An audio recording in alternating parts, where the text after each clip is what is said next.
What's going on? I am Nando. And I'm DJ. And this is Mostly Nitpicking, a podcast where every week we pick apart a piece of pop culture by looking exclusively at the details. Woohoo! Woohoo! This week, New Mutants. Yeah, baby. Just kidding. I gotta Finally. say, star turn for Maisie Williams. This was her. This is it. This is where everyone got to see what she's made of as insert whoever mutant she played. I'm pretty sure hers was going to be Wolfsbane. Those reshoots paid off, the plot made complete sense, and it was great. It's a shame these X-Men movies are all done, because this is what I've been waiting for the whole time, ever since X2. I really want to see that movie, like, so badly. I think it's going to be a Disney Plus movie. I really do. I think they're not going to release it. They were, like, in an interview, Maisie Williams, I want to say, like, she said, like, I know I heard we're doing reshoots, but we haven't scheduled them. Like, I don't know when we're doing them. And these guys are all doing pretty well as, like, actors, so I have a feeling they're going to get other stuff. So, like, Anna Taylor-Joy or the one from Stranger Things just won't be able to do reshoots. Yeah. I have a feeling we might never see it. Release the, so it's not released the Snyder Cut. It's not released the Glider Cut. It's like release I don't know. Just release the damn movie. Release the damn movie. It's my Bernie Sanders impersonation for all people out there. What we have to do is make billboards at Comic-Con that say release the New Mutants cut. That's a good idea. It's going to be terrific. DJ, no, we're talking about a movie. Boy, we're talking about the 9th movie in the Fast, like, cinematic universe, whatever series. Do these count like the rest of them? Like, is this like a Han Solo, a Star Wars story kind of deal, or do these count as full movies? I have a feeling they will be very briefly referenced in future Fast movies. Like, I have a feeling they'll all meet for the next one if these guys are in it, which is the other thing that might, make a difference about that. And then, like, Vin Diesel will be like, hey, I heard you guys were up to something and you guys were hanging out. And Rock will be like, yeah, we got it covered. No big deal. Just saving the world. And then they'll go do their movie and it won't come up again. Like, I think that's what we'll get. And I think that's the most we'll get, especially because this movie didn't really reference the original Fast movies in any meaningful way. Yeah. So I feel even less like these movies. Like, I think they're really banking on you don't need to have seen this one to understand any future ones.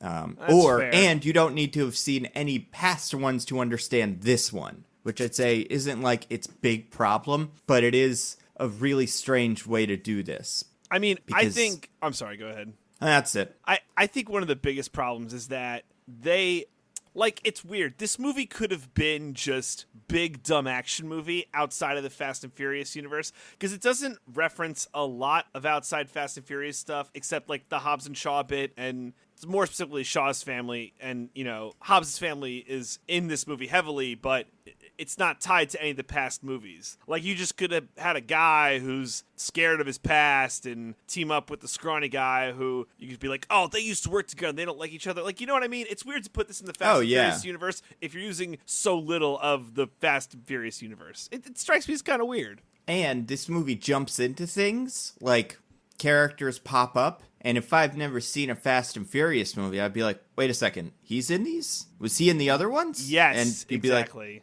I guess he must be, because this doesn't, they're not introducing this character, really. They're just treating it like if you made a list of all the supplemental characters in this movie and gave it to someone who had never seen the original Fast movies and were like, hey, some of these are in those movies and some of them aren't. Guess which ones are and aren't? I don't think anyone would guess 100% of them correctly. That's a great point. Great point, Nando. We're off to a great start. Thank you. We're off to a huge, this is going to be a great episode. This movie is called Fast and Furious Presents Hobbs and Shaw. Not a great title. No, not a great title. Could have done a lot especially better. Because of how unfast and furious-y it is. Like, this movie is running from its own past. Like, it is like Hobbs in this movie, where it refuses to acknowledge. Like, if you looked at the family tree of these movies, it would be this. It would be like one movie, and it would be Hobbs and Shaw. And Hobbs' daughter would be like, weren't there other movies movies that came before this one? And he'd be like, nope, no other movies. This is the only one. Never ask that again. Especially because now, it's weird. We're working with... It's like there's 5 people available to save the world, and we know who all of them are. But for some reason in this movie, when the world needs to be saved, we just cannot rely on most of those people. There's only 2 available for whatever reason, and we're not told why. It's not like these guys are family or anything, you know? They're just random people that have met once and, like, don't trust each other. They're not family. They're not that. I forgot about that. I forgot how this whole movie is basically just a lot of one-offs that are put together. My bad. Family.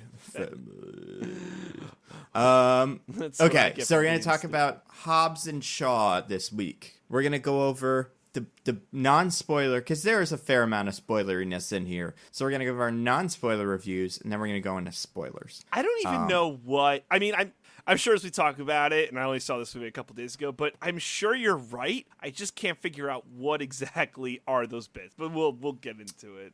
I would say there are certain characters that I'd say I wouldn't want spoiled for me. Great point.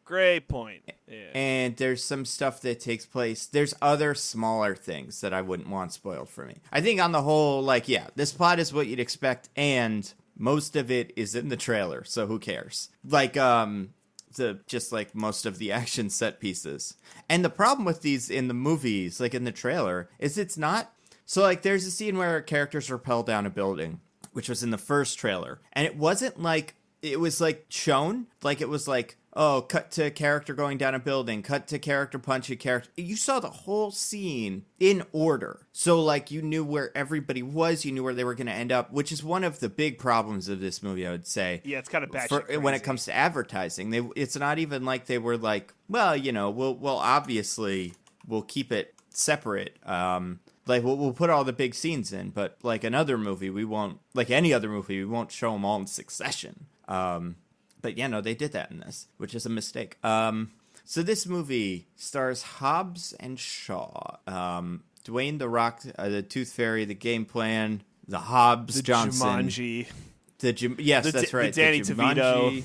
The Jungle Cruise in the certain future. The Scorpion King.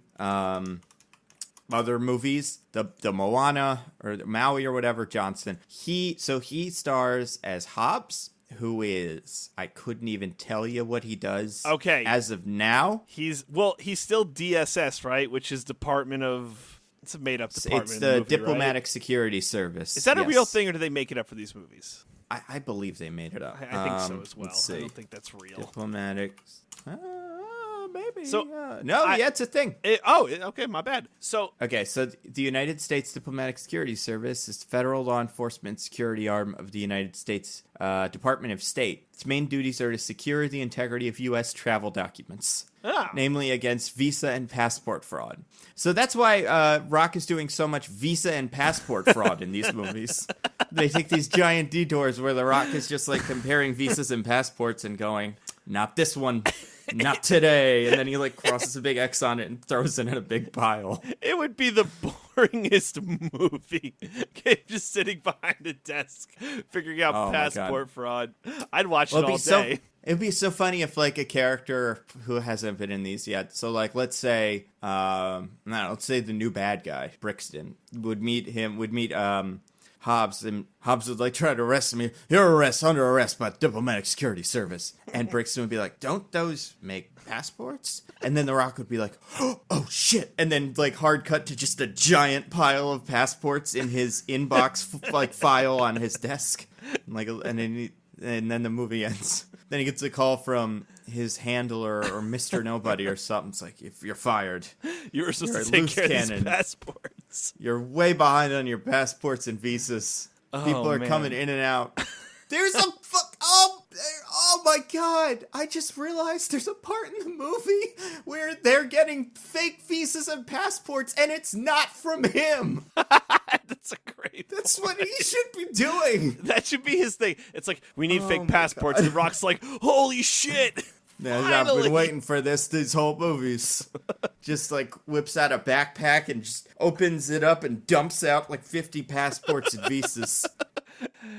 But they had to get boy. the joke that The Rock's just like gets shat on this whole fucking movie. Do you think the diplomatic security service, do you think they get to interrogate and torture people?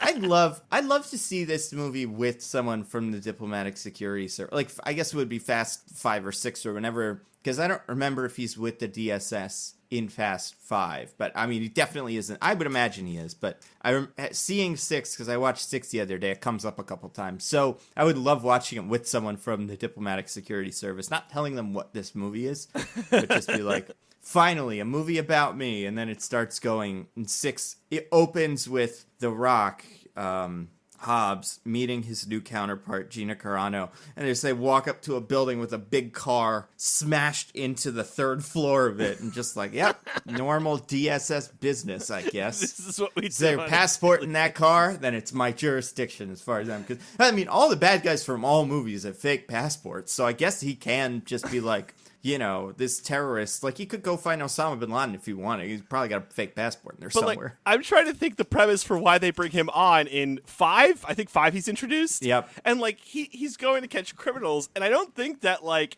Vin Diesel and all of them are committing passport fraud. There's, like, other things that they're doing. Yeah, it's probably not, it's not what they're known for. Or maybe it is. Maybe in the Fast universe, like, when like, Dominic Toretto breaks out of prison in 5, or like out of the bus and escapes, like on the news that day, it's like, wanted for passport fraud, Dominic Toretto, Brian O'Connor, Mia O'Connor, like, if anyone sees them, hide your passports because they're gonna take them or defraud you somehow. So stupid. And like, okay, so why did the writers pick that government agency to make him a part of? Like, just make him a CIA or an FBI agent. Like, did they pick DSS because, oh, no one knows what this is, so they won't call us out on our bullshit, so we'll just make him part of this agency. That'd be great if they like, I bet they went to all of them and were just like, can he be an FBI agent? Absolutely not. Can he be CIA? Absolutely not. Department of Homeland Security? No. And then, like, they went all the way down the pecking order, and DSS was like, I guess, I don't know what these, like, they got the one guy who doesn't know what these movies are, and he was like, oh, that sounds fun. I would love to, I want a version of this where they make him like an EPA agent. It's like, I'm with the EPA. There's environmental fraud. At least then, like, the EPA manages nukes and stuff. Like, that would be a reasonable, like, in for him. And then it's just like, after that, it's like, well, obviously, he's the guy that knows all these guys. So if you want to get these guys, you probably want to start with Hobbs. I think it'd be great if, what was I going to say? If Hobbs, like, at a certain point in, well, because I'm like legitimately trying to think. Because he says he's DSS a lot to a lot of people. Yeah, in 5, it's on his fucking, like, body armor or, like, flak jacket. Like, it says DSS on it. Like, and I'm like, it's Diplomatic Security Service, right? Like, I remember not just the acronym, but, like, those words. Yeah. If we're wrong about this, maybe. I don't know. But yeah, this is like, I'm sorry if we're wrong about this, but I think we're right. I think so too. Do you think, you know how like the Michael Bay Transformers movies and like Armageddon and all those movies, and even like Captain Marvel get like a ton of money from the military, and it's just like, you know, portray us incredibly favorably and we'll give you lots of money and you can use all our, do you think the DSS has like a $200 budget or something for that? And they were like, here, put the words DSS on your shirts, you don't have to explain it or anything, and then you can use all of our DSS, like our cache of DSS weapons that we can't figure out why we have anyway, and then you can like that. Do you remember in Fast and Furious 7, I think, those little ripsaws, those little like tiny quad vehicles with little guns on them that were kind of low profile and were zooming across the, or maybe it was 8 when they were zooming across the Arctic? Yes, I remember that. Yeah. Those came from where I work. Wow. Yeah. That's definitely something I'm sure we can all talk about on a podcast. No, yeah, it's like, all right, fair enough. But it's open out there. Is it a, if I take it and kick, I forget what The Rock does, like kick a big torpedo at it, Is that its main vulnerability? Like, is that what they're trying to fix? Like, oh man, we got to get this torpedo vulnerability and all these. That's actually passports. that's propaganda. That's what they want you to think, but it's actually the strength of those vehicles, and so they want people to kick torpedoes into it because it just won't work in real life. So it gives that was them more actually, power. Yeah, exactly. It like propels them forward. Like in Iron Man when Thor hits him with the thing and he turns into 400% Iron Man. Exactly. So it's propaganda. It's mostly propaganda. Very good. So we're talking about Hobbs and Shaw.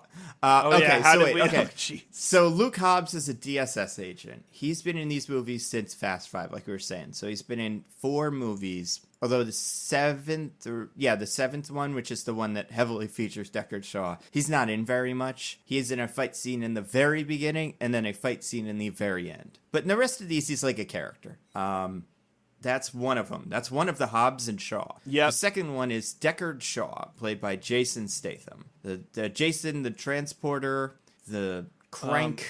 Crank, such a good movie. Not really, but I love it. The Meg.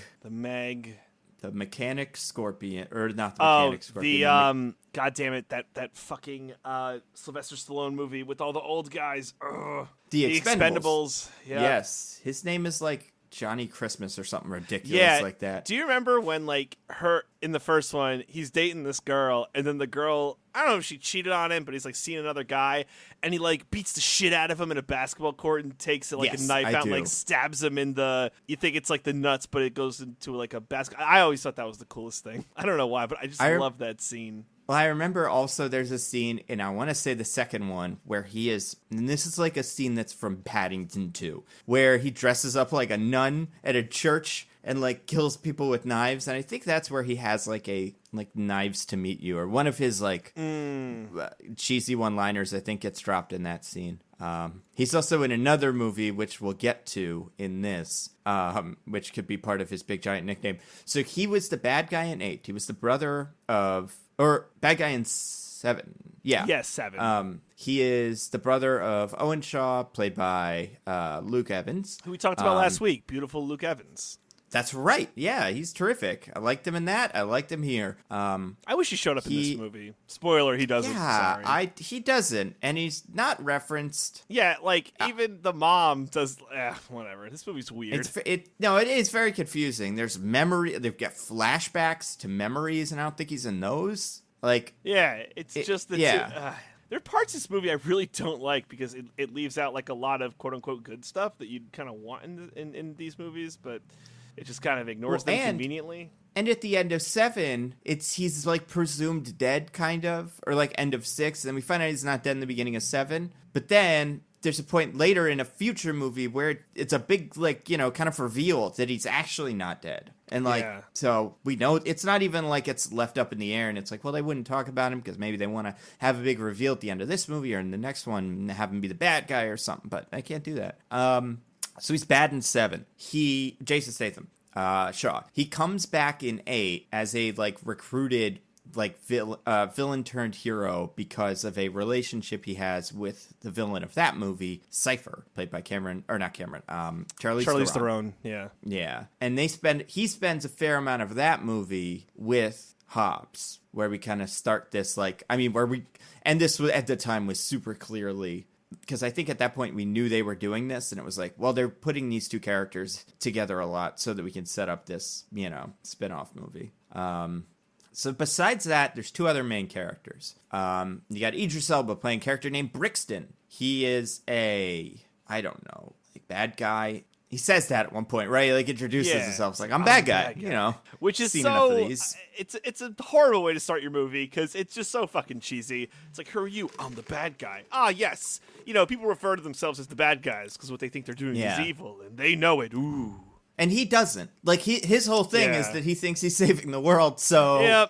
There's other fast villains. I'd say Deckard Shaw definitely in 7, who would recognize, like, he is the bad guy in that movie and not care, but, like, Idris Elba doesn't seem to get that. I guess he's, like, so his deal is, and, I mean, not out of nowhere, but out of nowhere for this franchise, he is part of an organization that, among other things, upgraded him with, like, cybernetic enhancements that it's like a brand new spine.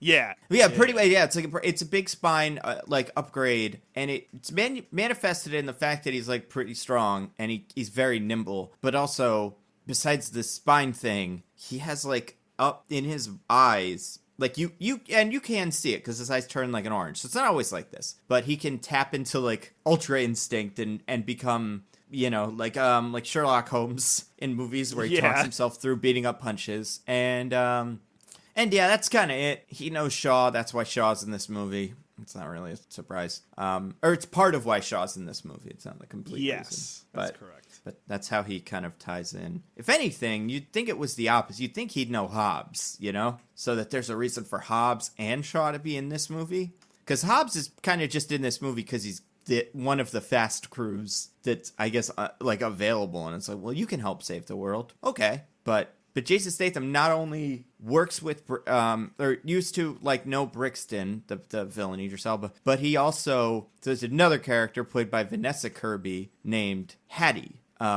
And she's got a British accent and she's white, so spoiler alert, she might be related to Jason Statham. It's funny, on the IMDb page, their names, like Dwayne Johnson's name is Hobbs. Jason Statham's name, Shaw. Idris Elba, Brixton. Vanessa Kirby, Hattie. So Vanessa Kirby, people that don't recognize her, she was the White Widow in Mission Impossible, the most recent one, 6, 5, whatever we're on. She's been other things. I want to say she's in the Queen show, but I don't think she's the Queen, or the Crown. She's from that. And she's like kind of this free agent, X Factor, whatever. Those are your 4 main characters. Yeah. There's plenty of other people peppered throughout the movie, but those are your big 4. Those are your big hitters, as it were. What'd you think of them? All right. Start at the top. What'd you think of The Rock as the Hobbs? He's the same, right? Like, we've gotten to the point where... I don't think so. Really? Having watched other Fast movies recently, I think he's very different. He's the same as he is in other movies. Yeah. Oh, I think I'm sorry. Yeah. Well, but that's kind of... Sorry, go ahead. No, you go. I was going to say, I see this Rock as like the same Rock as Skyscraper Rock and Rampage Rock. That's the character that I feel like we're presented with. I agree. And it's very strange because so Emily and I watched 6, like a bunch of 6 yesterday. We didn't finish it. But it starts with him and he's like being a tough guy and like interrogating people like normal DSS agents. And immediately Emily was like, he's not anything like he was in the first couple of these. Like, right. He used to be tough and he held himself differently and he spoke differently. He had a very yeah, I'm the Rock. I'm coming to get him. Like he didn't talk very much. And now he is just like this very, not like bland, because he's still fun. I don't not like him, but he's this very standard Dwayne Johnson type character, which I think is part of why I don't think this movie is all that interesting. Is because having watched Rampage and Skyscraper, 2 movies I would never otherwise watch, I am starting to really be like, oh, yep, that's him. It's The Rock again. So I feel like he's at a point now where he just has enough charisma to carry him through these okay performances. I agree. This is a very different Rock from the other Fast movies, but everything is different than the other Fast movies. Jason Statham's character is different to a point too, because Jason Statham's thing is, oh, I'm Jason Statham and I'm bad and I don't care about anything else. And he kind of follows that through line in this movie, but there are parts where he totally forgets it. Especially because this isn't really a spoiler, but 30 seconds skip ahead if you want. There's no coming together moment for the 2 of them. They never have that meeting of the minds where it's hey, you're this way, I'm this way, let's figure this out together. That never happens. Yeah, near the very end, they start they stop actively antagonizing each other. Yeah. But yeah, they don't have a moment trying to think, because this movie, it's not like they're not cops, but it functions like a buddy cop movie. So there's plenty of moments in 21 Jump Street where Jenko and whatever the other one's name is sit down and are like, oh, I bullied you in high school. I'm sorry. I'm growing as a character based on spending time with you and now I'm different. That's usually how these work. This movie does not do that. Mostly because, and this is my biggest problem with this movie, they did that in the last one. Mm-hmm. In the last movie, there's a scene where Hobbs and Shaw are fixing cars, and Hobbs is like, oh, you got the Queen's Cross doing heroics in army. You're actually not such a bad guy. You're a real hero, Deckard Shaw, and boy, maybe I don't like you because we're the bald ones, but otherwise, me and you could have been friends in a different life, like... Yeah. And by the way, they're mostly bald, so it's not... This is why Hobbs doesn't get along with anybody, because, like, everybody... And if you're not bald, they kill you. Han, Giselle, boom, boom, dead. Letty, yeah, that's dead. It. That's yeah. true. But yeah, so, man, there really isn't very much hair in this franchise, because you got Brixton, who, like, he has, like, hair, but he's not, like... He doesn't have, like, you know, like a head of hair. Yeah. Ludacris does. Tej has hair. It's sometimes a fro. Originally, and then he's he goes through styles. And Letty has, you know, hair, and the other girl, what's her name? Ramses does. But besides that, like, all the other guys are bald. The babies Most of the don't have villains hair. are bald. The babies don't have hair. Even Cypher, she had like part of a shaved head, right? Like well, yeah, she had like dreadlocks or something ridiculous. Yeah. So strange choices we're making.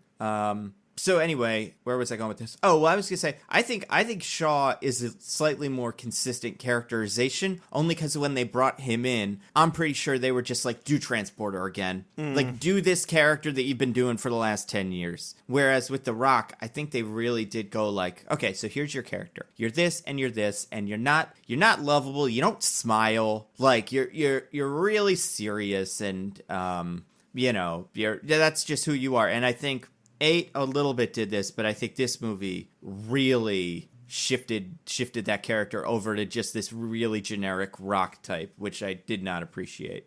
Yeah, it's unfortunate because he still has enough charisma to carry the performance very well. And, like, again, I don't think he's bad. I think the movie's bad, but I don't think he's particularly bad. I didn't think any of the actors in this movie were bad. I think it falls apart in a lot of writing and other aspects that make this movie suck, but in a good way. I enjoyed my experience during. But, yeah, I feel like, do we know if it's like different writers? Because it feels like whoever worked on this movie was like totally different people. Like they don't even get the That's franchise. That's a good question. Let's see. Yeah.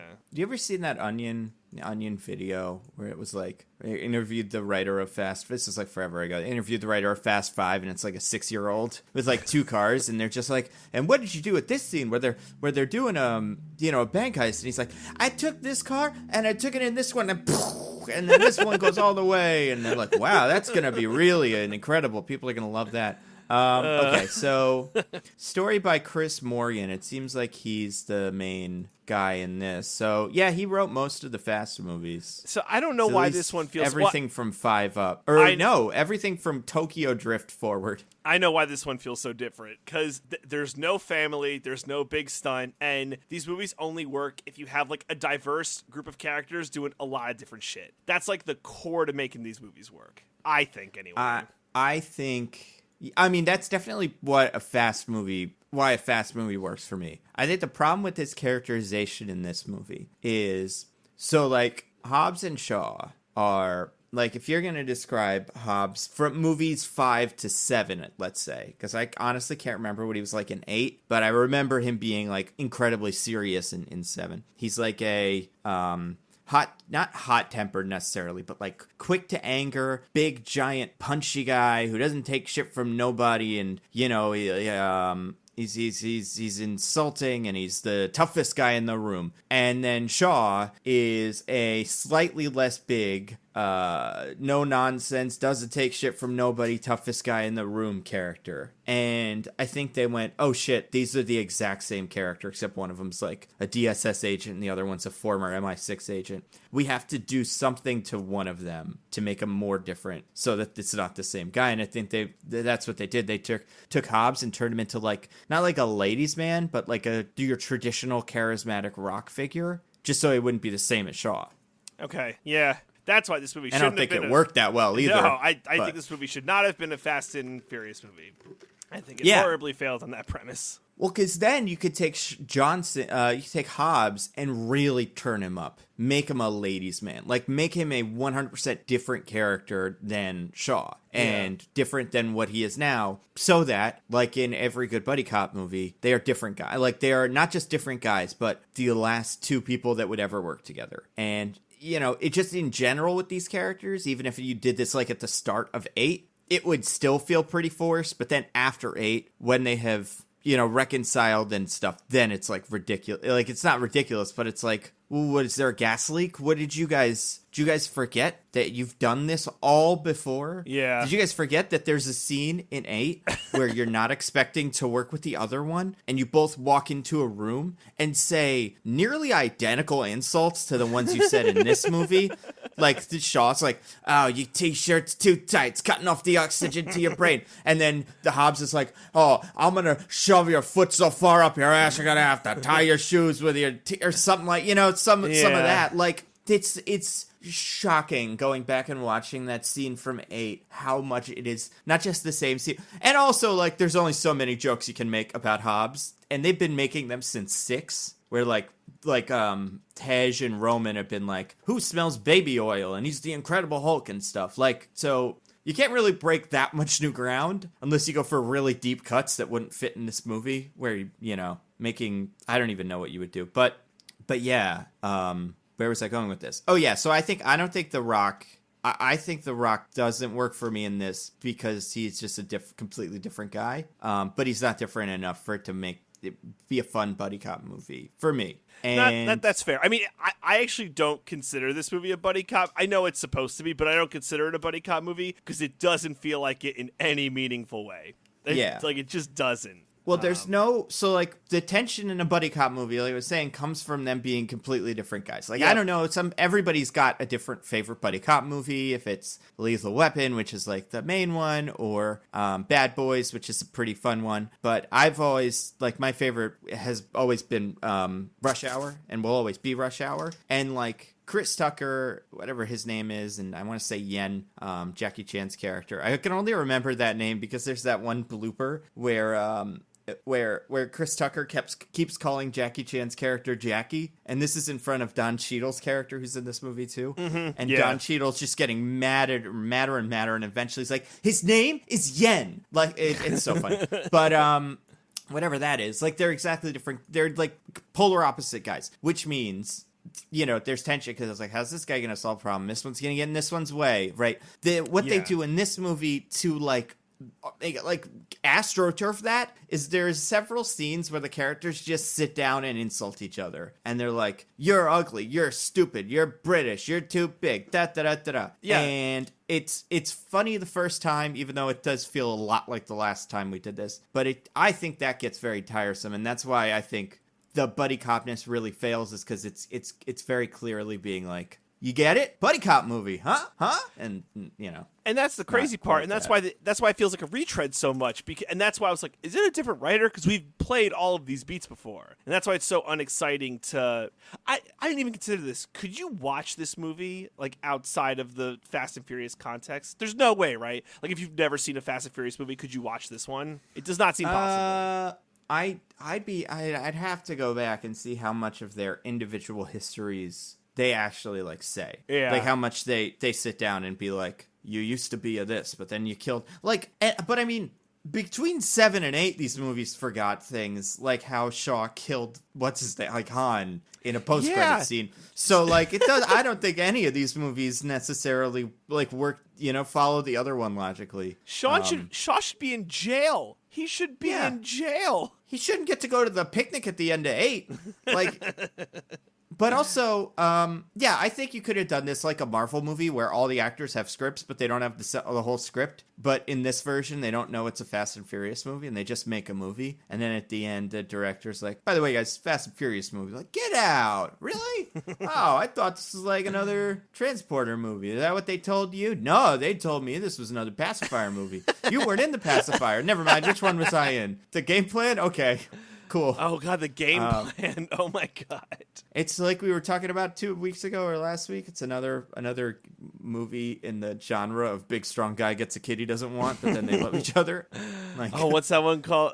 The new one? I can't remember. It's Playing the Fire, I think? Yes, man. You're good at this. The Fire Plan.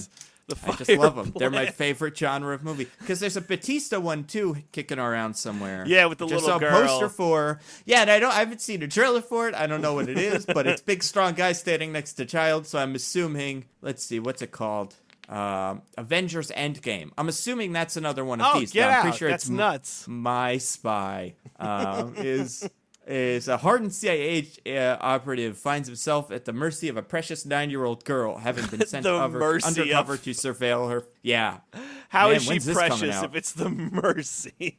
I don't know. But He's at her mercy. She's precious. Wait, when does this come out? It's like, I don't want to say soon, but maybe. I guess the poster I'm looking at just says Proximante, which I'm assuming means coming soon. So Proximante. We'll never know. We'll know. Yeah, maybe. I'm looking at the Italian poster. Also, I looked it up.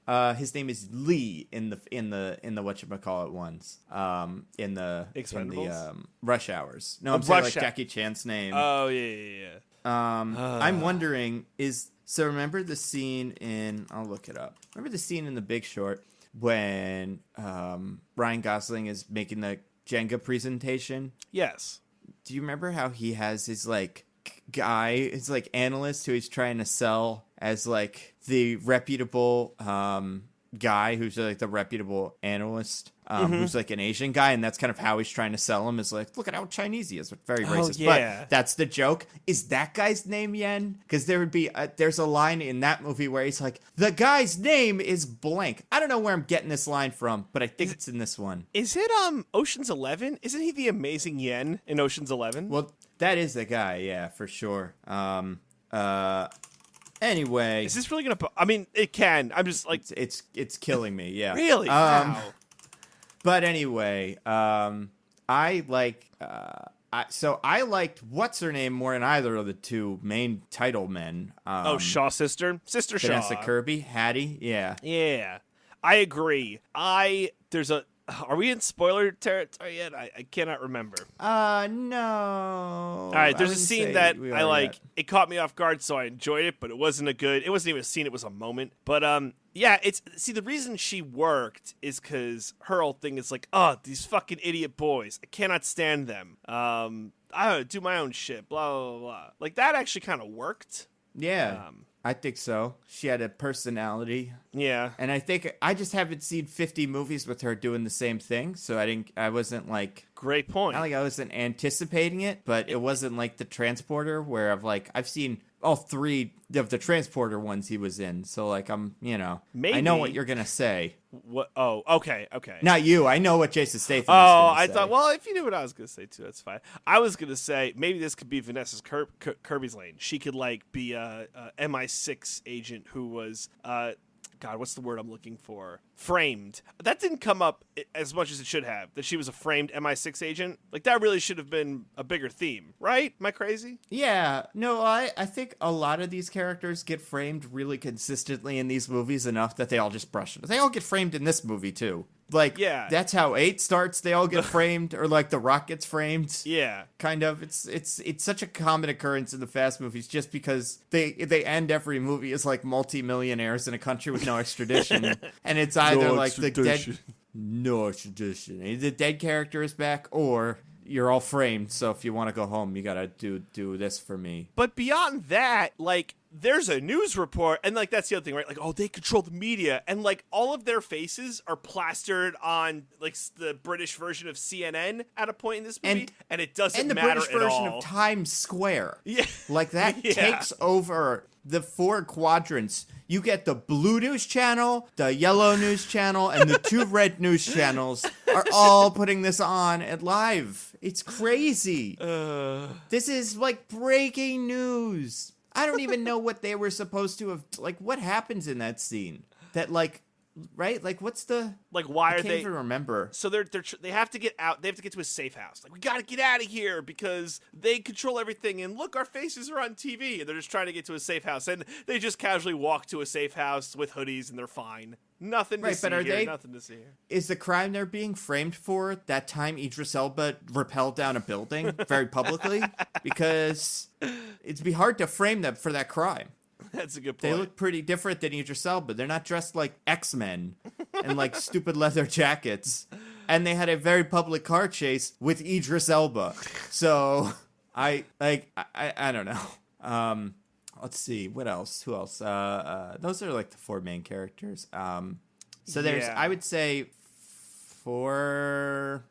I'm honestly trying to remember. There's at least 3 action set piece like sequences. There's the rappelling one. There's this big car chase in the middle of in the middle of like what might as well be Chernobyl. And then there's this final one that should not be in the trailers, but apparently is. We still won't talk about it. Am I forgetting one? I feel like there's got to be at least one more. There's a couple of like punching action scenes. Yeah, there's the one at the end. There's the beginning where there's the first time The Rock meets Vanessa Kirby. It's like a fight scene. And then there's the one that they used to get into Chernobyl, which is another fight scene. Yeah, I don't know. Maybe it's just the 3. So, what did you think of those? What did you think of like the action in this movie in general? Fine. It's way more bullshit than usual, so that's something, huh? Well, they add the dumbest, I think, not like the dumbest part of this movie, but like because I'll take Brixton being a super soldier, whatever. But he also drives a remote control transforming motorcycle. It's the coolest thing ever. Batman needs one of those, by the way. I don't know why he doesn't have one, but he's got to get himself one because that shit is awesome. And he like, it's full of. There's just like, I don't know. This a lot of these action scenes, especially the car ones.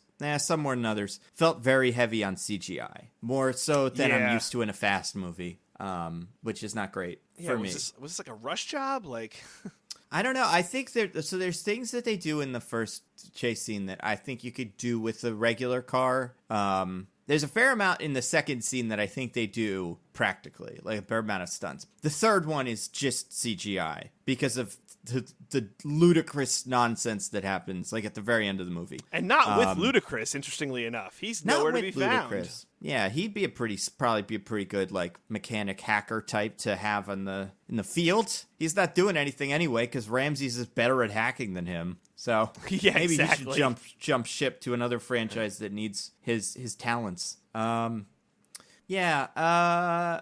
But yeah, so even though I think the second one had probably the most practical stuff, that one had this really boring color palette that made it not as fun to watch. So oddly enough, I think I like the third part best, which we can't really talk about yet. Okay, man, I don't. What about you? Sorry, I don't mean to be struggling so much. There isn't a point.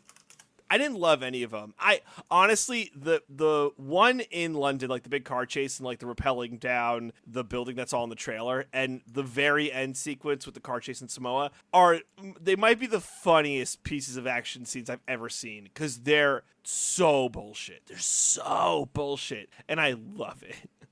Like I like dead serious. I think it's so. Because I didn't think it's like, oh man, it's like some really good action scenes. I thought they were all crazy and ridiculous and needed to be. It was more comedy than anything else. It's like, hey, if you were to do a parody of Fast and Furious, this is what it would look like because it's just all comedy chases that don't make any sense and are completely implausible. That's what it felt like. Yeah, I think one of the things about it, I mean, I haven't seen this movie in a while. I would say for both. Excuse me.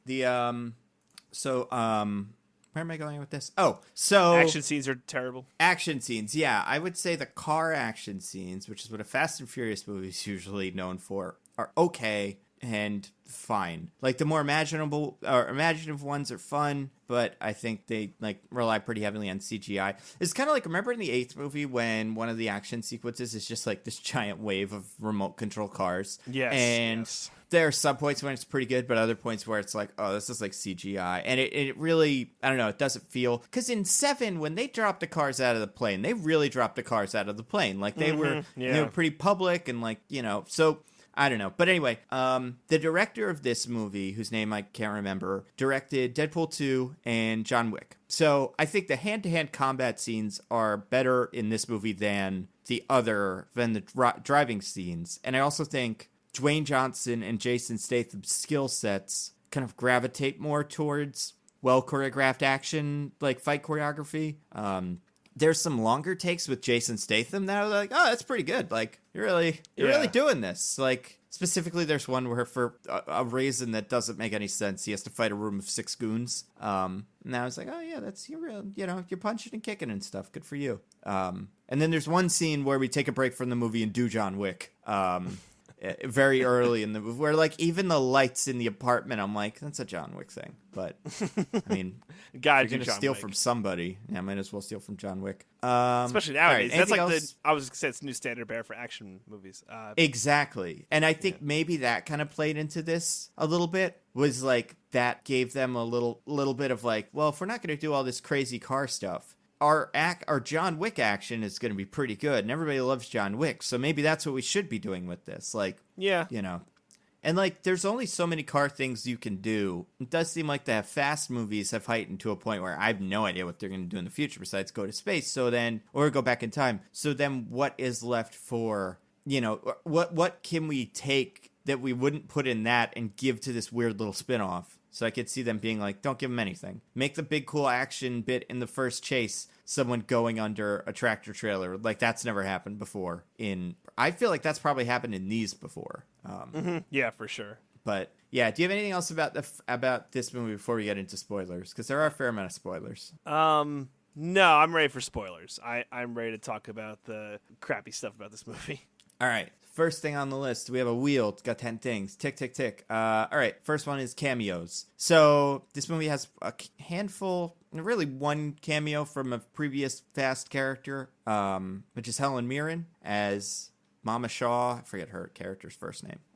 She's fantastic. Yeah, she should be a main character in these. Yeah, Like- I really like her interactions with Shaw. It's the most character you see from Shaw, honestly, because there's none when he's interacting with The Rock, but there's like a fair amount when he's interacting with his mom. It's like pretty cool. Yeah, maybe the next one of these can just be Shaw and Shaw and Shaw, and it's just the three Shaw, and maybe even Shaw. We'll throw Owen back in the mix. Well, just the four Shaws. And not only that, because every new movie, he gets another sibling, we can just keep adding siblings to every movie.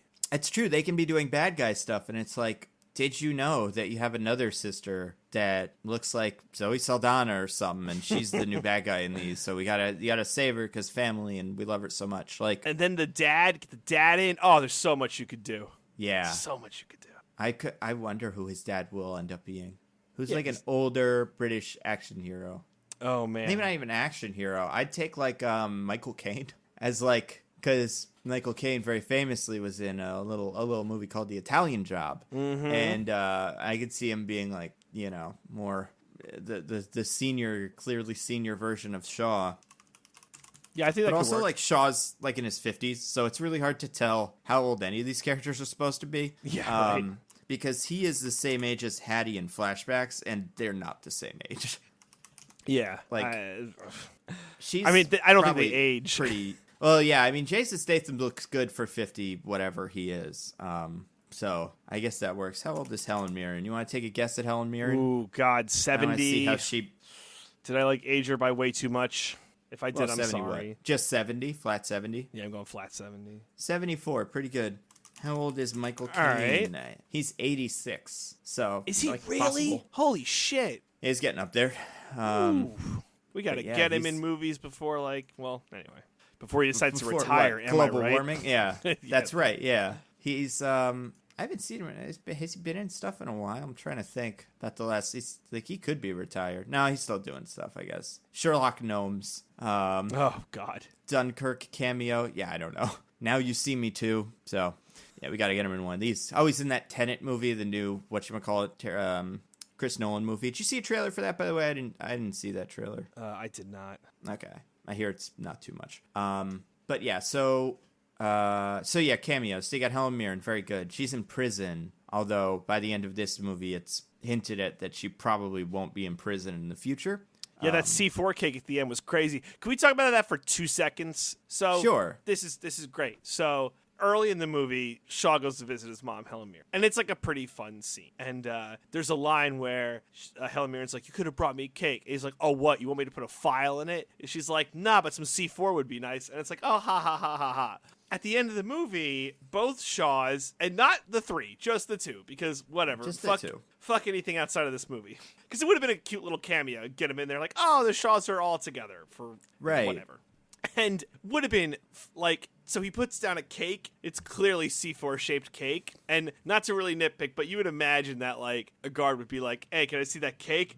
All right, nothing to see here. Here you go, ma'am. Also, what's the plan after that? Take that C4K, put it on, detonate, walk out? Like, Yeah.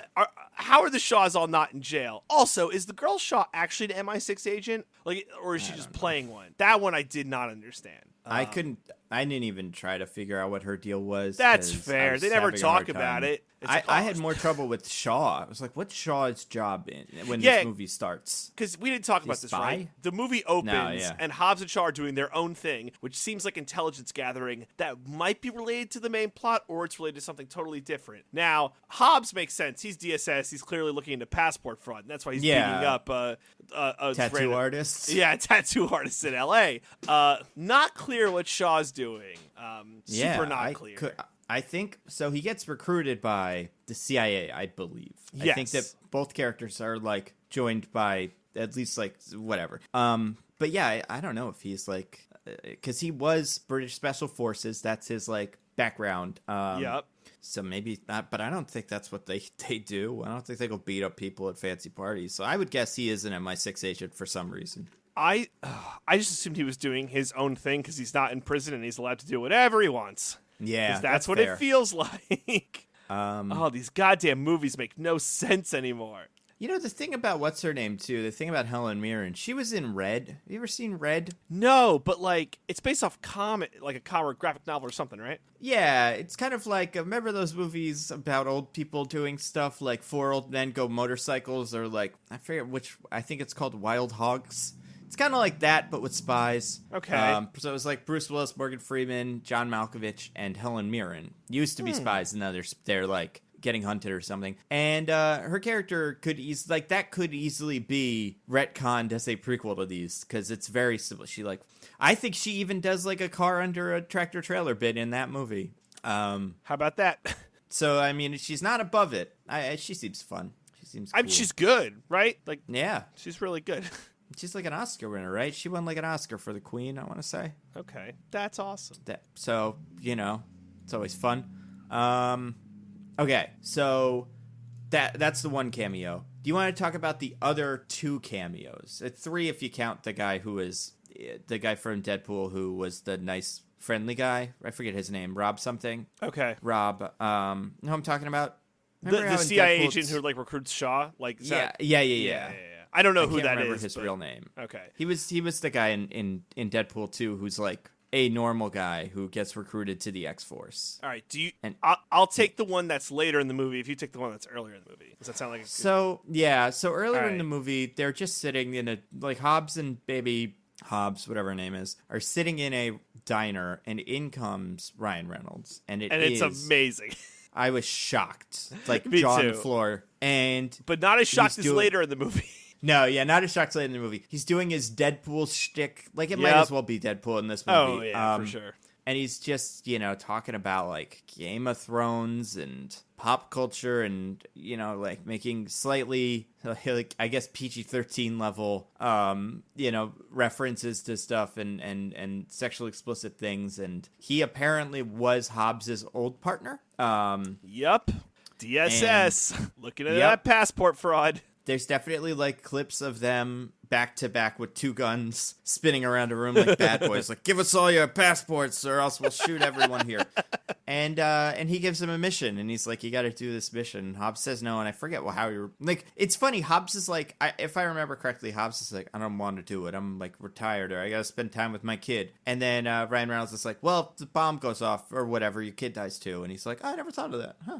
And then Great he goes point. and does it. You think that'd be the motivation for all of my actions in all of these movies? No. You think that would be I feel like clear I've grown. To me? You know, you think I wouldn't just... I mean, maybe he assumes his rock DNA would be passed on to his child, and he would also naturally just be like a superhuman who can withstand anything, like he does in these movies. So he's there. He also shows up in a post-credit scene. It's pretty funny, where it's just him talking to Hobbs again over the phone. I think he is also part of why the Fast and Furious movies bordered on being a comedy, but none of the characters were like zany, goofy comedy characters. The comedy always came from a character, usually Roman, doing something stupid and characters insulting them. Like shooting they would always...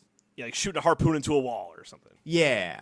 And they would trade, insults, and then that was your comedy. Or the comedy came from the fact that, Dominic Toretto fell 50 feet, landed on a hood of a car, and he was fine. Like, there's a lot to laugh at.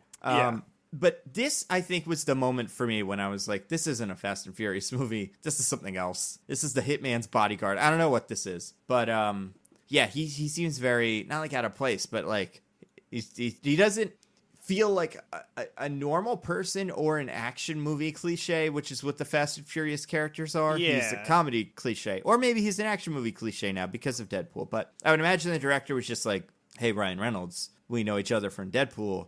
Do you want to film a scene with The Rock's body double? And then we'll just it'll blow everybody's minds. And you know what? Ryan Reynolds, besides being a good sport, does a fair amount of cameos. Yes. So good for him. How about the other one?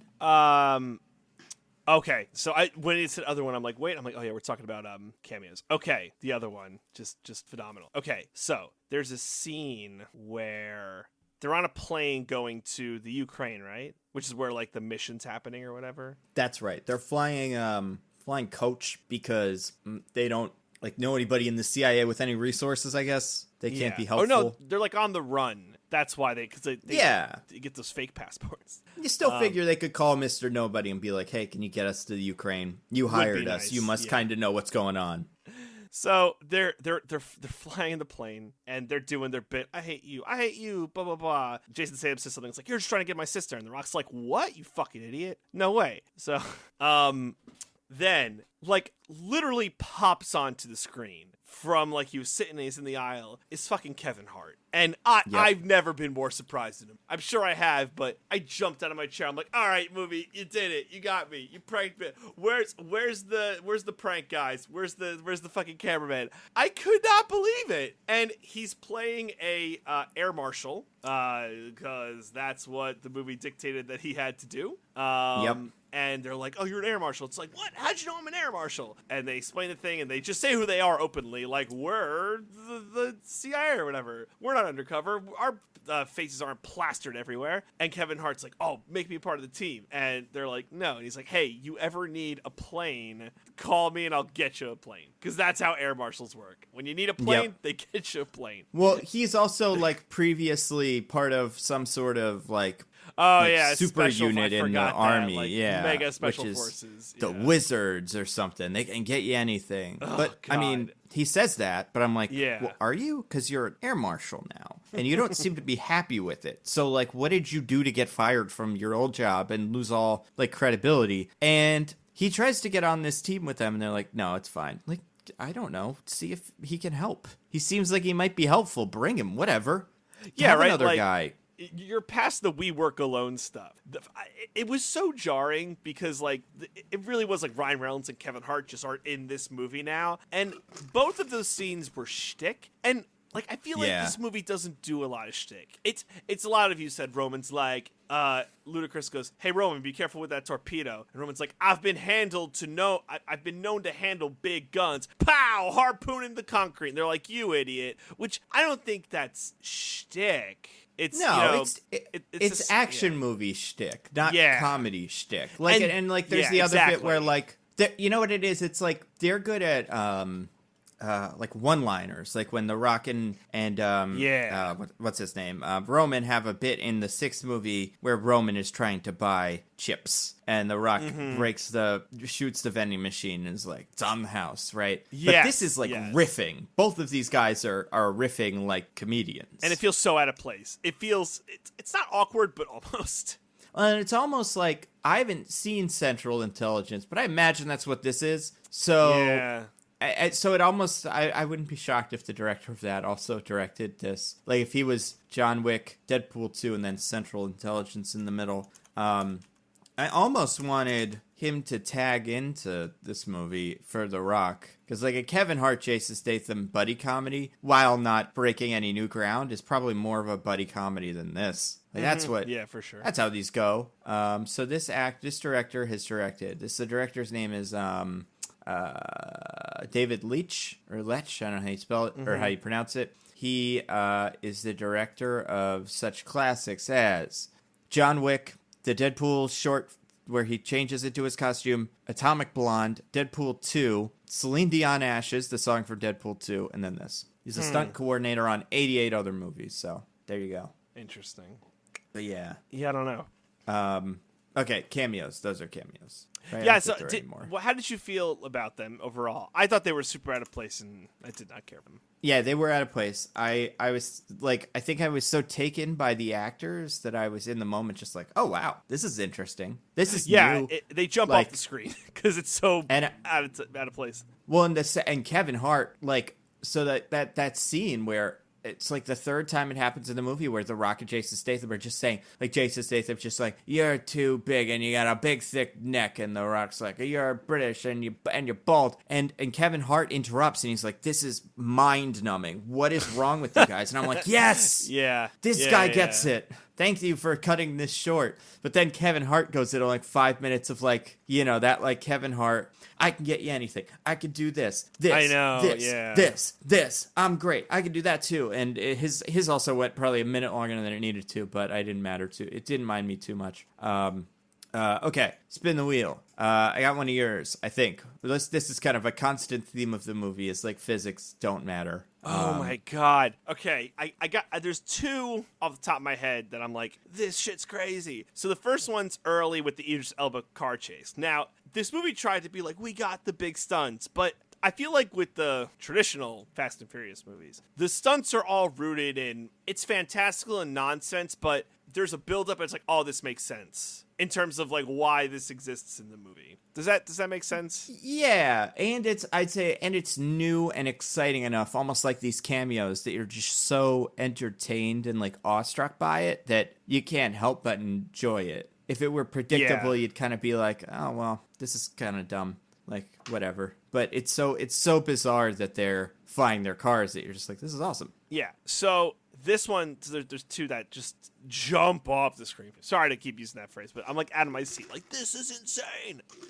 Not in a good way, too. Like, this is insane. How did they let this happen? Who do I have to hunt down? So they're doing the Idris Elba car chase. Jason Statham's doing his classical move of, like, passing the car under not one, but two tractor trailers that are going in opposite direction to get out of the way. So the wheels meet, so he's got a perfect window to slide underneath the tractor trailer. Sure, whatever. Idris Elba behind him just makes it as like the wheels are about to collide, the passing wheels of the tractor trailer, and his Transformer motorcycle just like transforms with him and rolls around, and he gets out of the way, and you're like, that's just...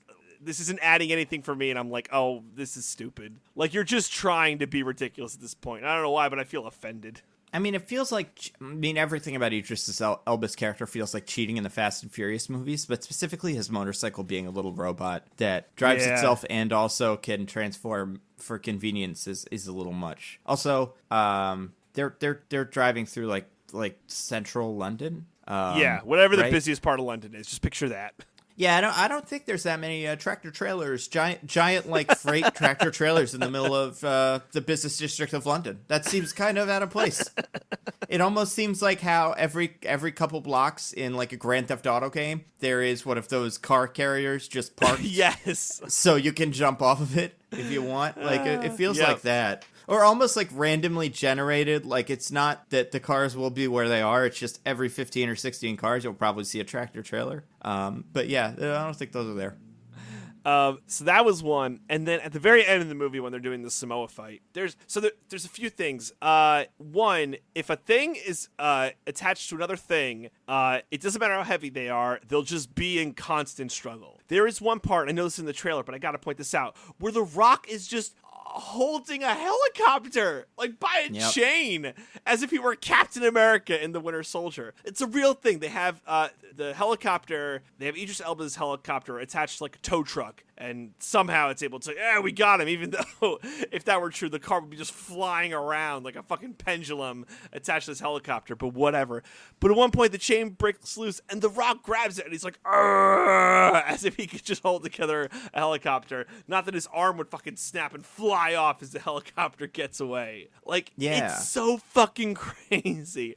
This exasperates to a point where they're just getting car after car like hooked on to another car, like daisy chained to try and keep down the helicopter. There's one point where they get to a cliff and they turn, and it's like 7 cars that are linked together, daisy chained with just tow hitches, and there's one car with its 2 wheels on the edge of a cliff, and the other cars are just like suspended in midair, attached to the helicopter, and they nitrous on. It's like, oh, it's fine. We get back onto the cliff with this one car, and it's like, I'm watching this, and it's like, you could only suspend disbelief so much, right? You could only be so ridiculous before I'm like, get out of here, movie. You could have a sub in the Arctic. You could have a 7-mile long runway. You can't have this. It's too much. It's lazy. Come up with a better stunt. It's funny because like the in theory, it's almost like you have to kind of think of it like how because the Rock holding the thing like in Civil War is bizarre, but it must have just been he saw that and was like, I want to do that. Can I do that? And please? Yeah, they were like, okay, I guess.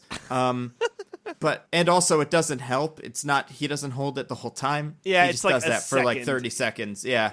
Remember in Fast 7 where he flexed his arm so good the cast popped off and we were all like, all right, movie, get real. Now it's like this. The funny thing about that scene, because it goes on for a while, long enough that you have time to be like, wait a second. The idea that a car can hold down a helicopter, I buy into a little bit just because, like, I don't know that much about helicopters. And sure, because every so often Brixton will be like, pull the helicopter up, and then he'll try, and then another car will get popped on. And I'm like, all right, I guess that's as many cars as a helicopter can take before it has to pull up again. And then, one more car, so it still ain't getting there. The cars are held together by car parts, right? Yes. Like it's not like Superman where one of his superpowers is this like kinetic field that surrounds your body so that torque doesn't affect you if you're touching Superman. Like I get that maybe it can touch another car, but whatever it's attached to, like the bumper of the car is going to go off after car 2 is being dragged by it. Like exactly. Like it's a pretty preposterous like little barrel of monkeys kind of just keep swimming finding Nemo sequence, and it's with one car I like thought it was okay, like the idea that like the idea when this happens that they try to connect because they're like in desperation like, oh crap, we gotta connect the car to the helicopter to keep the helicopter from going. I was like, all right, yeah, it's like that's a Fast and Furious thing to do. But then when it turned out that was the plan and 3 other cars like worked their way into it, that made me kind of go like, oh boy, okay. And it also, this was the thing to me that looked very CGI-y, so it wasn't as fun to watch. Oh yeah, for sure. Like, again, the bits and like the bits of this movie that are filmed really well are the hand-to-hand action scenes, because right before that you get the Samoan army of dudes versus the goons with no guns, and also I guess the non-Brixton goons, right? Because is he the only super soldier in their crew? Yeah, he's the only one who gets like the honor of. There'll be probably more. You could have every Superman. I'm every Superman. Oh yeah, we'll talk about that. But yeah, he's okay. So then that scene where everyone's getting beaten with like ancient Samoan weapons, or like I guess mechanic parts cobbled together to seem like ancient Samoan weapons. That's a way better scene of just like action, and it's followed by this goofy, like the helicopter thing. So I think the helicopter thing left bad taste in my mouth. Also, that's the second ending of the movie, right? Like the first ending is all the Chernobyl, Ukraine, whatever, and then the movie's over, and then the movie's like, yeah, I know you wanted another 45 minutes of movie. And a lot of this is just going to be characters setting up for an action scene, so buckle up. Like, this is a 2 hour and 16-minute movie, which is preposterous. Yeah. I know, it's crazy it's that long. All right, let's talk about The Rock and how strong he is in this movie. He's the strongest person ever. He's so strong. Remember in Fast 7 when The Rock fell out of a window and he hurt himself so badly that he was out of the movie? Yes. And then, like, now he falls about the same distance while fighting, what's his name? While fighting Brixton after they rappel down the building, and he's, like, totally fine. Well, of course. Maybe even stronger. Like... It's so bizarre. How about when in this movie, Hobbs and Shaw fall, I don't know, like a couple 100 feet from a helicopter into water? It looks like pretty shallow water, too. And they're fine. No problem here.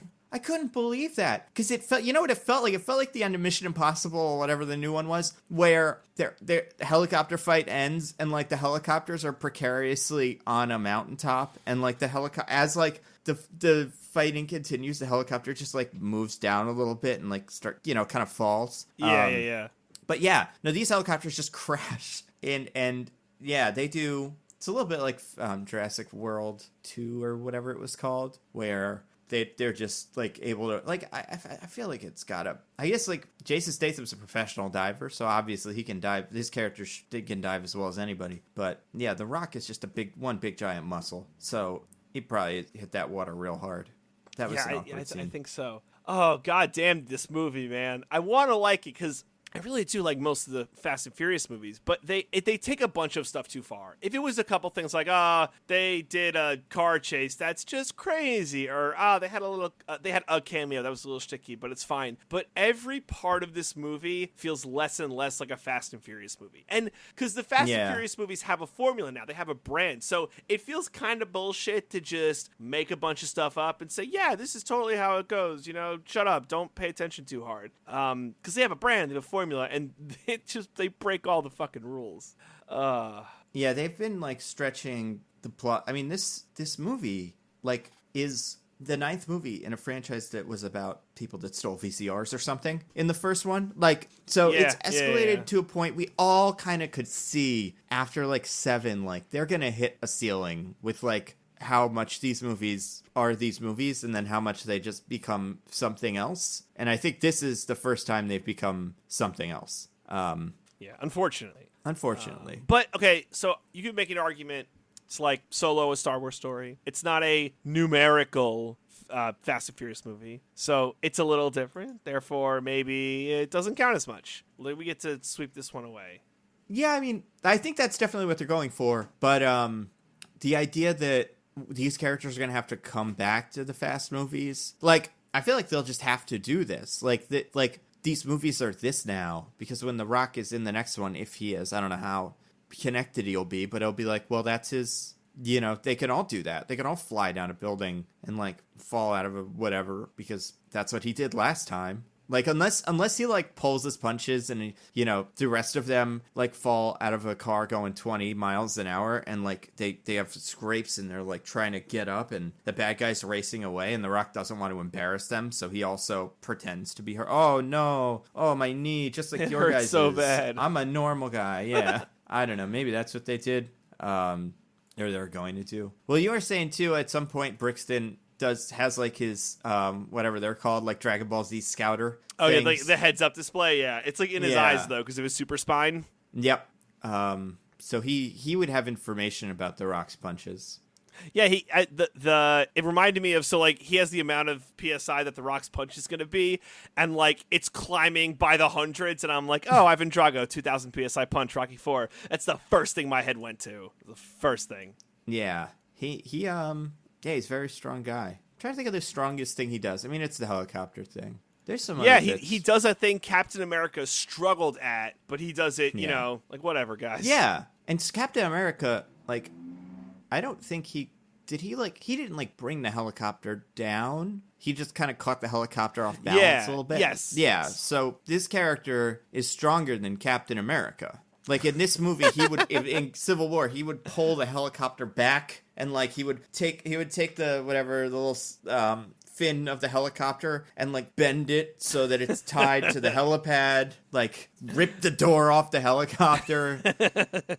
Bucky would like punch him with the metal arm and he'd catch it. Because there's also a scene in this movie where The Rock headbutts a guy, a giant man, and that guy dies. So it's very like he's the best example of like power creep in other kind of things, like in not board games, but in like tabletop card games and video games, where like to keep upping the ante, they have to make more and more strong cards so that by the end of like Yu-Gi-Oh, the Blue Eyes White Dragon is the worst card you can draw. It sucks, yeah.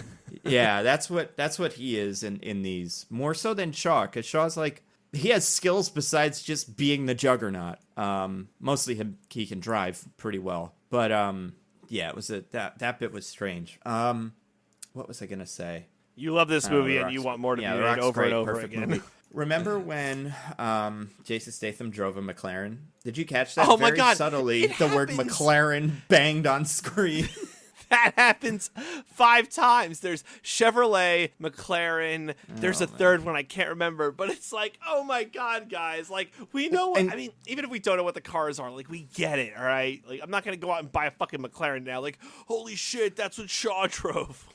And at least with the McLaren or with the Chevys, I think that's at the end when they're driving when they're doing Barrel of Monkeys. Yeah, and at the end, like, you can also see the like Hobbs mechanic logo on that. So at least for that, it's like, okay. So that's just showing, like, reinforcing the idea, like, what's happening is crazy, but this isn't a normal car. This is a supercar designed by some randos. With the end, I'm pretty sure, and I'm not a huge car guy, but I'm aware of cars. Pretty sure in Fast 8, Jason Statham's car of choice is an Aston Martin. So why can't we keep that? Like, what I know he just kind of finds this one, but I liked how each guy had a signature car in the old ones. Yeah. How, like, what Paul Rudd always drove, like a Suzuki or something. Or not Paul Rudd. Paul Rudd, he would be... he would have been a cameo. He would have been some other kind of cameo. When he... So, like, Paul Walker drove, like, a Suzuki and... or Subaru. Vin Diesel drove a Mustang. So, like, that was like a thing, you know. I missed that. Or not Mustang. Was it a Charger? I forget. Yeah, I think it was a Dodge Challenger. I think. Yeah, some Dodge. But yeah. So I don't know. Stick with that. Okay. So that was McLaren. It was in there. Oh, let's talk about the Fast and Furious extended universe. How we, like, the retcon universe of, so, like, the kind of the same way I'm saying Helen Mirren's character might as well just be whatever her character was in Red. It is revealed in a little warehouse like scene. Besides all of his Aston Martins and, like, Alfa Romeos and, like, probably, you know, import supercars, or I guess British, because the Aston Martin and the McLaren are both British. He also has a 70s style Mini Cooper from a job he pulled in Italy. So, like, we're retconning this into the Italian job now, kind of, even though it's not the car he drove in the Italian job. He drove the 2000s Mini. That was interesting. Yeah, that was interesting. Wasn't expecting that. I would love it if that's a thing. And, like, we get Mos Def back. And, I mean, then we'll have to do Mark Wahlberg in these, but whatever. Because then we'll have to explain why the villain from 8 looks a lot like Handsome Rob's good friend, Charlize Theron, in Hobbs and, or in The Italian Job. Because she's in both of them. But I'm sure she'll have a twin sister. Because whenever something happens in these movies, it's some sort of, like, family member. Yeah, because your family has to be a criminal. If you're a criminal, your family's criminal. That's just how this shit works. And if you go straight, new criminal family member appears to mess that up. Like, it's never completely... I mean, where we are now, you have 3 Shaw children and Mama Shaw all on the same side. So, yeah, we'll definitely get Dad in the next one. But, so, the other thing I noticed is, do you remember the helicopter when it's being dragged by the 4 pickup trucks? Yeah. It makes a sound. For me, was really reminiscent of a Transformer. Like, oh yeah, it was like yeah. Oh shit, it seemed to be. It's like in distress sound whenever it was like it's trying to climb, but it can't. It would go, and I'm like, maybe let's just push that in too, and have Cade Yeager also be whatever his character's name was in the Italian Job, and then in the next one, the Transformers are here. Like, because why not just have that crossover? Yeah, that's where these are going. The Red Italian Job, Transformers, Fast and Furious expanded universe. This really and feels probably like Skyscraper or whatever. Are we in a world now where it's like, well, I guess The Rock defies this because he makes a lot of quote unquote just movies, but you can't just make like the racing action movie. You have to make the racing action movie set in the Fast and Furious universe. Like, you know, it has to be something. Although even though like Skyscraper was Die Hard, Rampage based off on a video game, but it's not enough to just make a movie. It's got to be a movie that's another thing that could spawn another movie. Those are the it definitely rules has now. to do that. And I don't know if the company is all owned. I think the Fast movies are Universal. I don't know who owns the Italian Job. But I'd love it if they tried to mesh them together, because it's fun to me when they don't work together. And when just these companies go through all this ridiculous amount of work to kind of justify this, and they can't. I find that very amusing. Yeah, for sure. I like the Italian Job too. I think that's a fun little movie. And Mark Wahlberg. Yeah, we just have to explain why Charlize Theron is both the good guy in that and the bad guy in Fast 8. Besides that, I think everybody can fit in. Get Seth Green and Mos Def are the two we need to roll into this. And I think Edward Norton dies in the last one. I can't remember, but I can't either. Yeah, whatever. Another thing. So 2 more things on the wheel. And, well, really, all right, let's do. So the plane bit. So they get in a commercial plane because they are undercover. Jason Statham gets some fake passports, right? But they're still, like, kind of, we've described on every TV in the world, all 4, red, blue, and yellow networks. And he goes, I'll take care of it. Don't worry. Takes some pictures of them. Does some Photoshop, I guess. And comes up with new identities for them. And I'm thinking, no way. This isn't going to make it. This isn't going to work. This is The Rock. And you're Jason Statham. What could you possibly put on unless you're doing Mission Impossible, like completely plastic faces? It's not going to work. And so Hattie goes first. You see her first. She's got a wig, big giant sunglasses. They make you take off when you go to the airport, but whatever. And I'm like, oh yeah, she kind of looks different. And then we see Shaw, and he's just wearing like a Kangol hat or something and a sweatsuit. And then that's it, I guess. And then we see The Rock, who has a similarly dorky hat and shirt combination. But other than that, he's The Rock. Like, did he have a mustache or something? Oh, maybe. Did he have I thought he had like a little mustache or something. I could be wrong. I have to see this again. I could be making that up. Do you remember the name? Do you remember the name The Rock was given? Mike Oxmall, right? Something like that. Oxmall, yeah. It's Michael. That, like, yeah.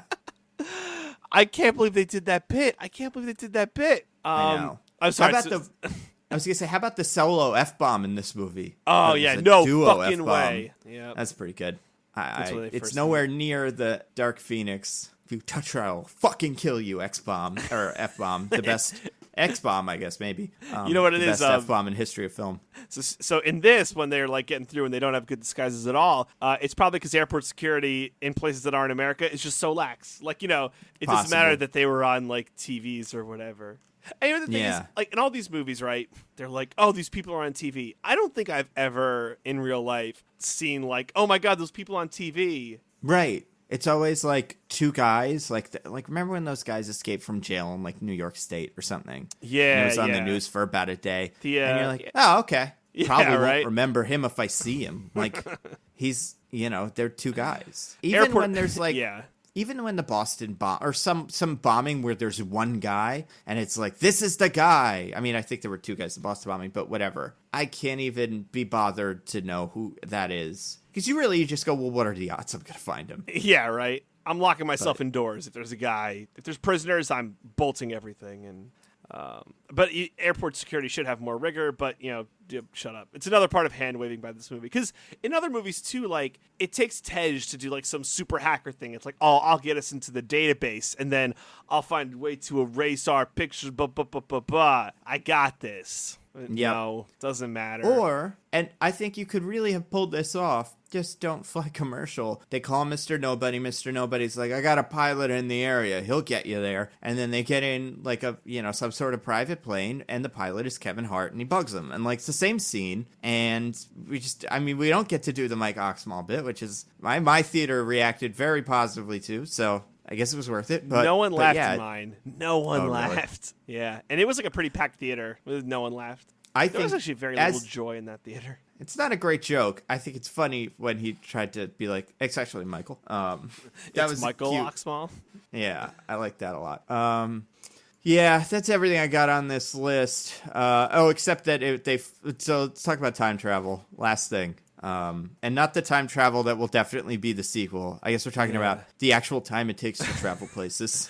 That's like it's like Game of Thrones style time travel. I was gonna say, it's just become fast travel. As long as they've been there before, they could teleport there if necessary. Every RPG, waypoint, click, boom, I'm there. Perfect. Pretty much. Yeah, like you have to watch like a 5-minute or 5-second animation of Spider-Man on a subway train, and then you're in Harlem.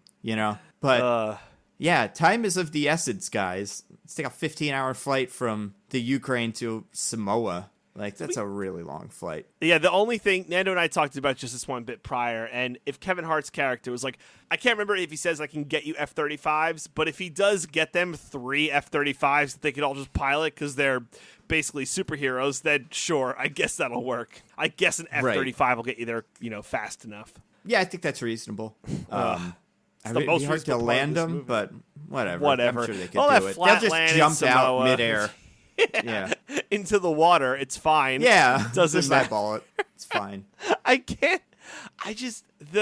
The thing with this movie is that, like, there's so much of that bullshit. Do we even talk about the plot, like the virus? It doesn't matter. That's the other thing. Virus. We didn't talk about the scientist who used the flamethrower, or was it a flamethrower or something else? Some kind of gun or whatever. It was a flamethrower. Yep. All right. I wasn't sure if I was confusing that with Once Upon a Time in Hollywood. This is the summer of flamethrowers. Oh, God. It is, and I just watched Inglourious Bastards 2.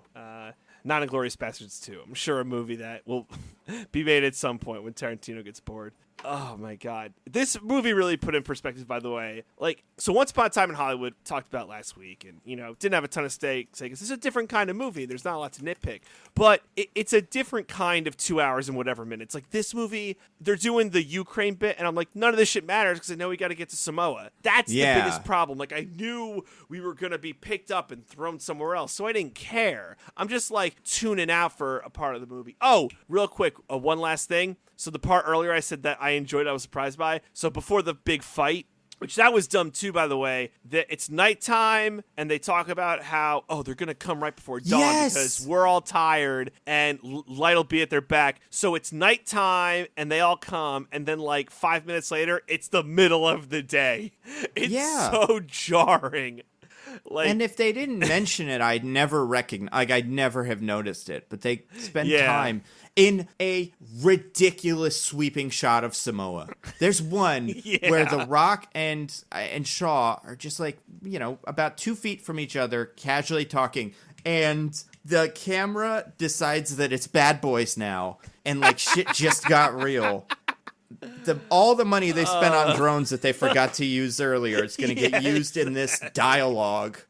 It's not even, they're not in a cliff, they're just in the middle of this like tall grass. It's bizarre. It's a bizarre shot and plan. But yeah, you're right. I had that same thought. I was like, how long has this been going on for? Yeah, it's like a campaign, like just like a Fortnite siege. Maybe.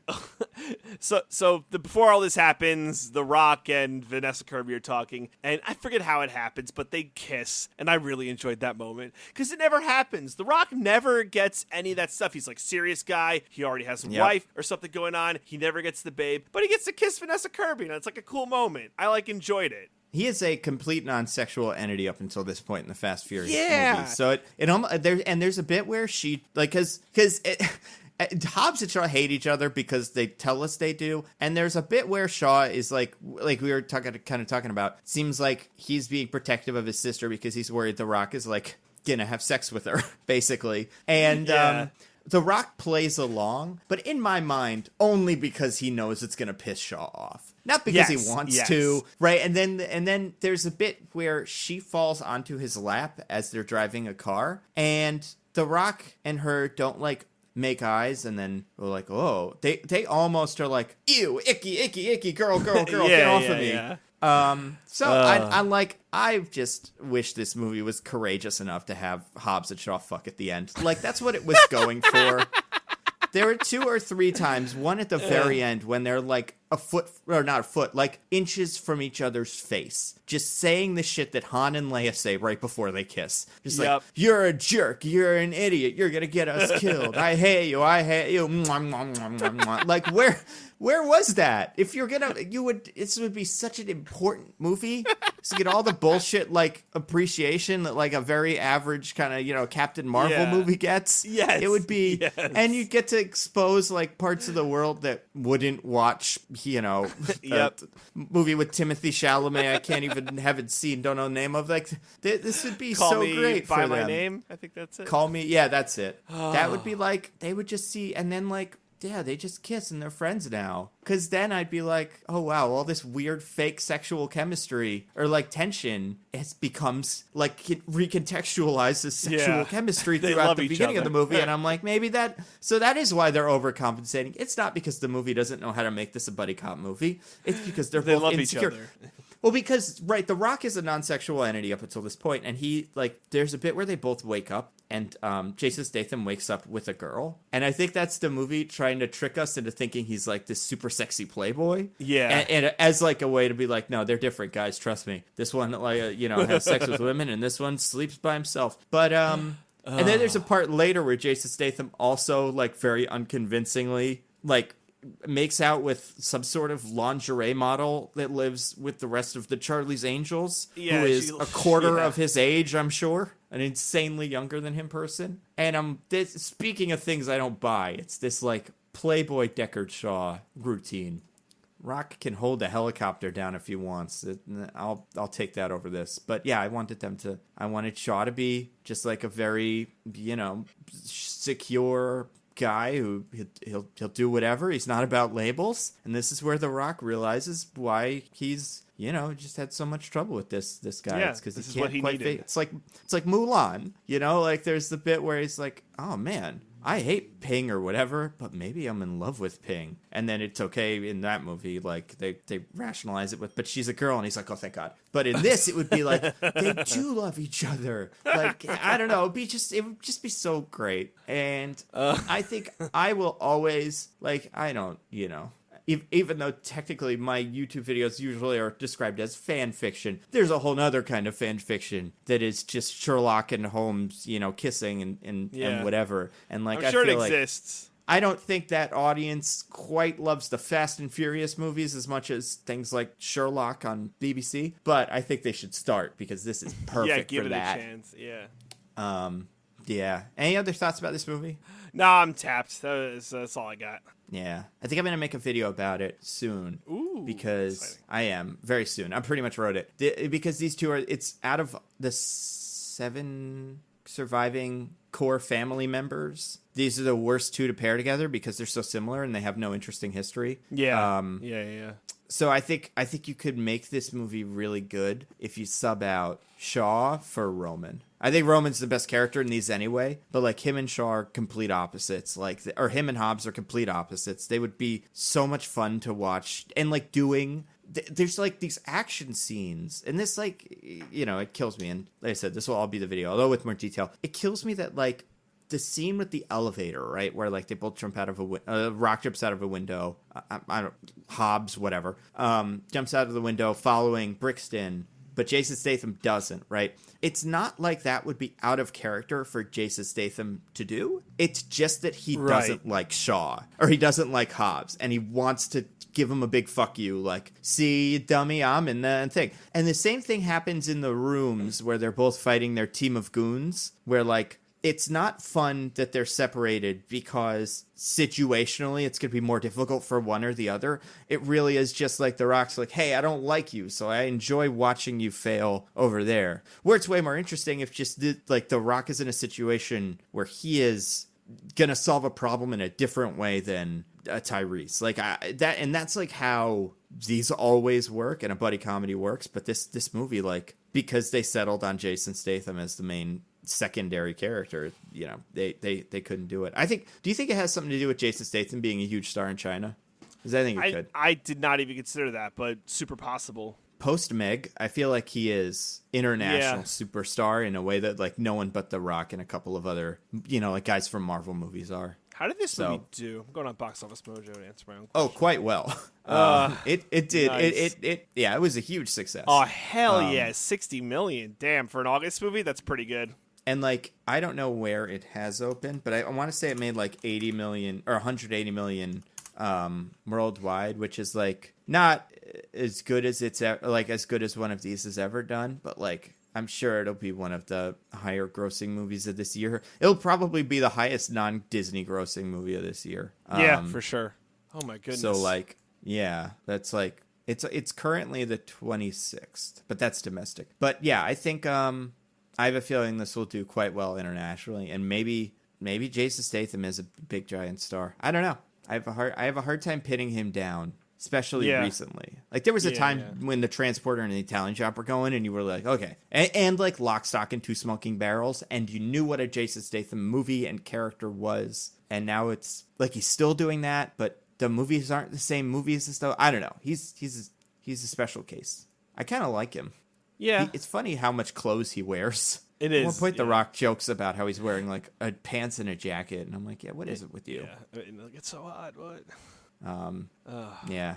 But yeah, I think we'll probably get one of these in 4 years. We'll get a Fast movie next year and a half from now, and then another one of these in 4. Are there any spin-offs that you would like to see, like single characters Fast spin-offs?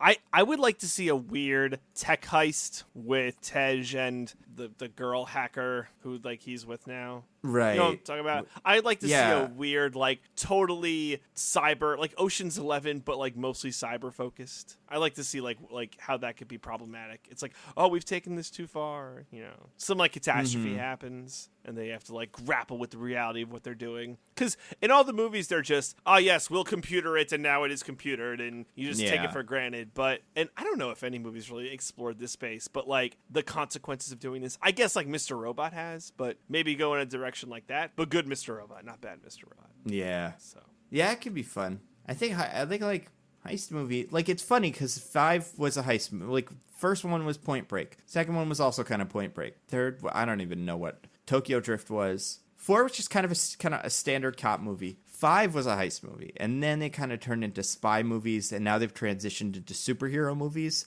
So I'm trying to think of what another fun genre would be that they could do besides like pure science fiction, but I wouldn't mind that. Maybe. I don't know. They have to go into like the babysitting where it's like, we need you to babysit these high value whatevers, these diplomats' kids. Yeah. Just do that. That would be great. That's probably what they'll do. Just kidding. It'll probably be this again. And they'll treat this movie like they still hate each other. Like 8 never happened and Hobbs and Shaw 1 never happened. they'll meet in a room full of glass and they'll be like, this guy, he's a jerk and his neck's too big and he's short. Get the baby oil. Yeah. Oh man. All right. You want to get to our classic segment? Recommend I something think we for should. the people? Yeah, let's do it. Let's do it. What do you got? All right, I teased this last week, but I said it was a video game for one of my favorite video game franchises. So this is my recommendation this week. It is Fire Emblem 3 Houses. So Fire Emblem game for the Switch, and it's great because there hasn't been like a console Fire Emblem game for 10 years. They were all handheld, and it's just nice. This is the first Switch game since Breath of the Wild that I primarily play on my TV because I really just like a Fire Emblem because it's a tactics game, so I like more screen real estate. So I've been primarily playing it on the TV. It's a lot of fun. If you're into Fire Emblem games, this one's fantastic. The premise is that you're like a professor in a school, and there's 3 houses, and you pick one, and you work with those units. And there's all the stuff that the Fire Emblem game has, like romancing, petting girls' faces. That's not a joke. That's totally a thing. It's a thing you could do, Nando. You could pet a girl's face. It's a staple at this point of these games. Like with like the stylus? Yeah, that's like a real thing. Yeah. Cool. But I love the Fire Emblem games just because I'm a huge fan of tactical RPGs. Final Fantasy Tactics, I was a huge fan of. That came out 10 or more years ago. But yeah, it's like a good Switch month. Astral Chain's coming out at the end of the month. That's a Platinum action adventure game that I'll probably pick up because I love what Platinum does. They did Bayonetta and that one Metal Gear game, and there are others I'm forgetting. But they're like the very one Revengeance or whatever it was. Yeah. The Raiden focused one. Exactly. That's a fun one. So it's really good. It's a good month for the Switch. Apparently, Super Mario Maker 2 is really good. Yeah, the videos I've seen about it have been funny. I have not played it. Yeah. So Fire Emblem 3 Houses. Check it out. Full-throated recommendation. That's it. I don't have any other recommendations. That's like a big one. So yeah. All right. I got 2 quick ones. I finally watched that movie Murder Mystery you were talking about. Did you like it? Fun.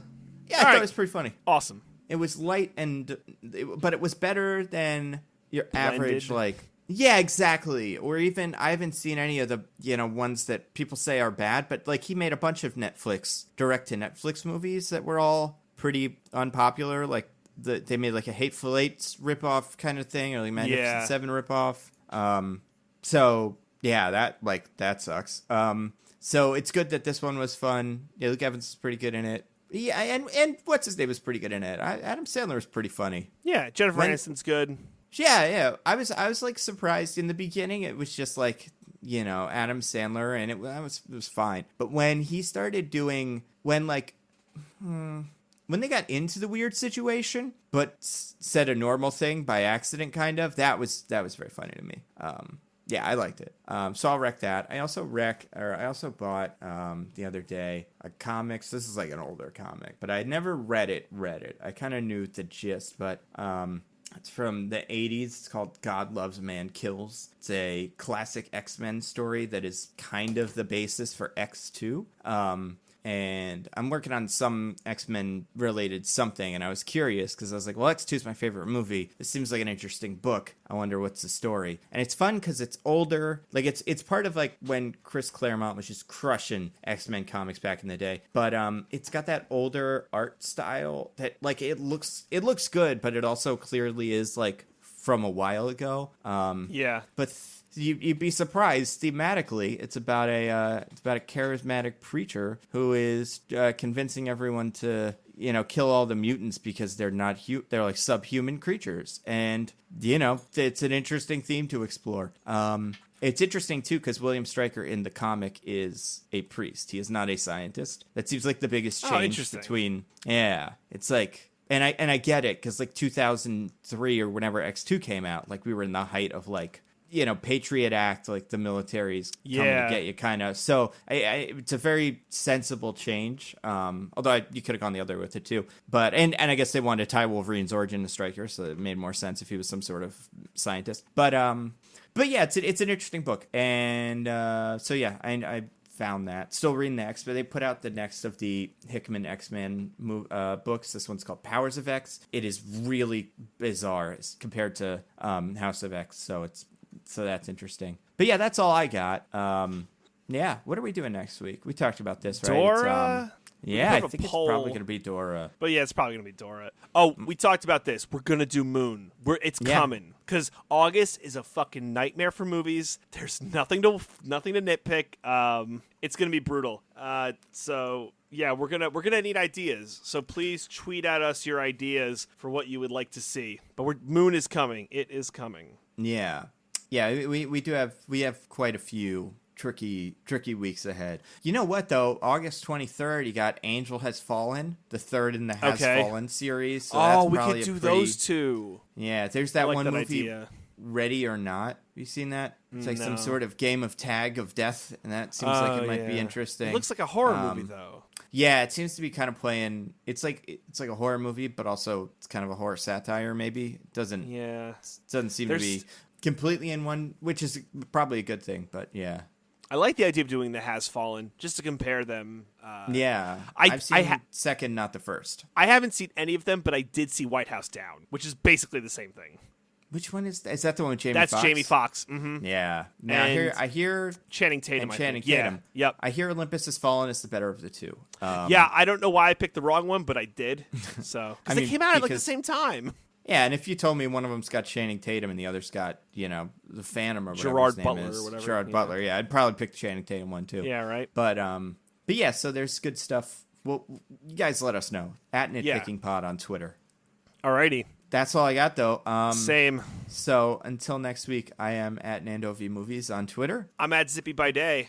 Goodbye, everybody. Goodbye. Woo-hoo.